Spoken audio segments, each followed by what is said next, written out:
Welcome to the Rice County Historical Society. My name is Sue Garwood and I'm the director here. This week in history, we're talking about March 29th through April 4th. It was on March 30th, 1890 that a hearing was first proposed to turn the Nerstrand Woods into a state park. And although that took place in 1890, it actually didn't begin to become a state park until 1944 and even evolved longer than that. But what's really neat is to learn why. First of all, Nerstrand State Park is near the city of Nerstrand, which is a strong Norwegian community, and they did something unique. Because they were prairie land, they had this one pocket though of the big woods. This is the big woods of Laura Ingalls Wilder and the big woods.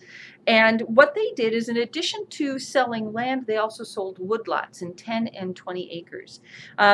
This early map, it's hard to see. Sorry for the reflection. It's laminated. That's not what you do, by the way, to old original maps. This is a copy.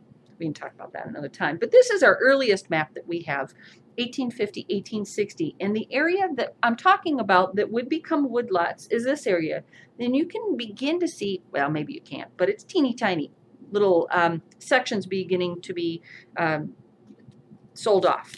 Here you can see it a little bit better, although sorry, still, again, about the reflection. Again, now here's section 16. Let me show it to you on the 1900 map. So we've gone 50 years now. You can see it here in this map, section 9 and 16. Look at the teeny tiny little, all of those little names. That is why Nerstrand State Park exists. When they sold out the land and they bought, people bought the woodlots, when developers began to come in, it was a nightmare to try and find the owners, because in lots of cases, the owners weren't even in the state. And it was almost impossible to, well, it was impossible to develop that land.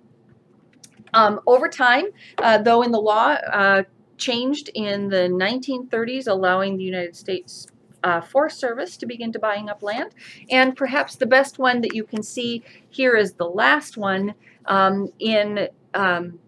This one is taken in 1992, and you can see the state park there is in green. And it was the woodlots that made that possible. There are all kinds of other maps that show the evolution. When they bought up, they didn't buy it all at once. They bought it up in little chunks, and you can see maps from the 40s and maps from the 50s that show that evolution. You can come and do research here at the museum on the topic, and we invite you to learn more if you're interested. Rice County Historical Society, preserving the past for future generations.